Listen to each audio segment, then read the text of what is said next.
नमस्कार, सत श्री अकाल, अस्सलाम वालेकुम, खुशामदीन। कैसे हैं आप दोस्तों?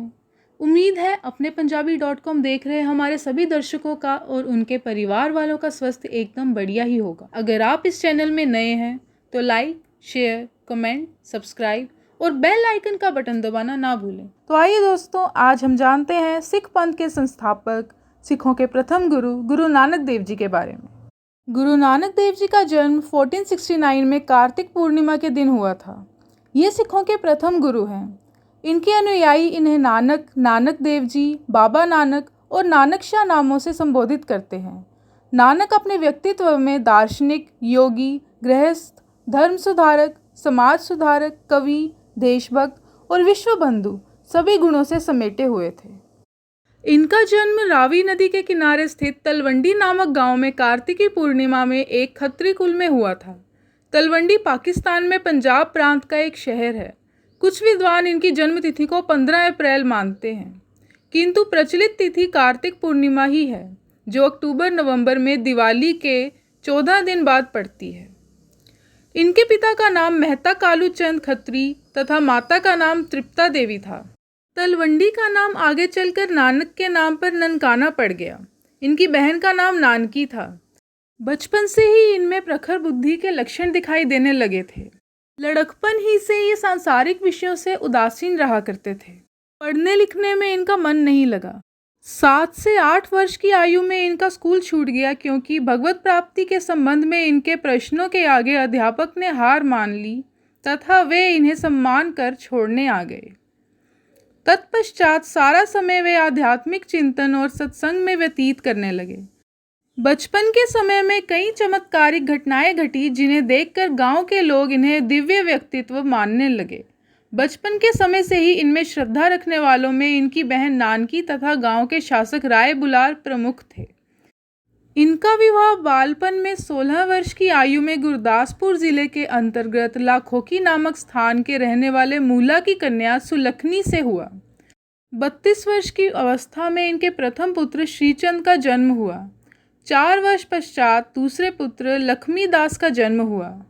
दोनों पुत्रों के जन्म के उपरांत 1507 में नानक अपने परिवार का भार अपने श्रवसुर पर छोड़कर मर्दाना, लहना, बाला और रामदास, इन 4 साथियों को लेकर तीर्थ यात्रा के लिए निकल पड़े।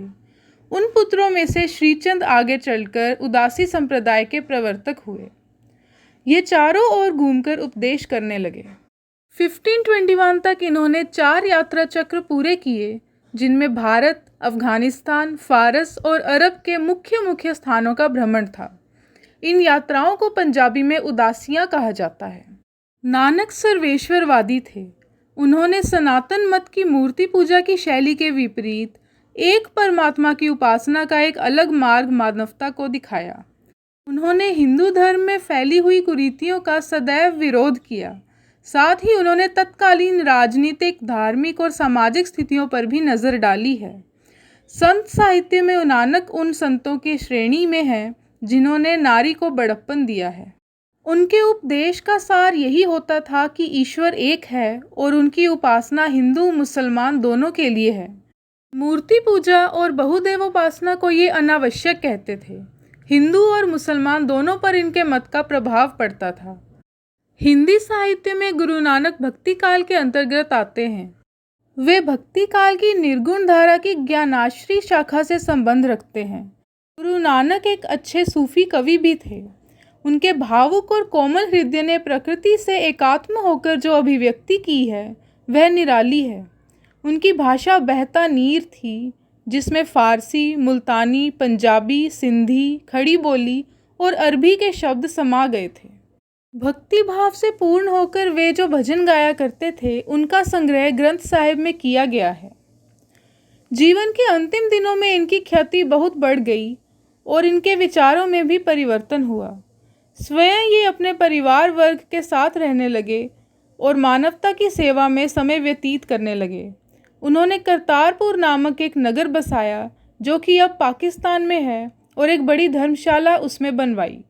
इसी स्थान पर 22 सितंबर 1539 को इनका परलोकवास हुआ। मृत्यु से पहले उन्होंने अपने शिष्य भाई लहना को अपना उत्तराधिकारी घोषित किया, जो बाद में गुरु अंगद देव के नाम से जाने गए। तो दोस्तों, अगर आपको हमारी वीडियो पसंद आई हो तो लाइक और कमेंट ज़रूर कीजिए। दोस्तों, हिंदी में वीडियो बनाने का हमारा मेन मकसद यही है कि देशों विदेशों में रह रहे हमारे जितने भी फैंस हैं उन्हें पंजाब के बारे में, पंजाब की धरती के बारे में, पंजाब के वीर योद्धाओं के बारे में और तमाम पंजाब की जितनी भी संस्कृति है उसके बारे में बड़ी आसानी से हिंदी भाषा में जाना जाए। अगर आप चाहते हैं कि हमारी वीडियोस आप तक सबसे पहले पहुंचें तो हमारे चैनल को सब्सक्राइब करना ना भूलें। लाइक, शेयर, कमेंट करते रहिए अपने पंजाबी.com पर। धन्यवाद।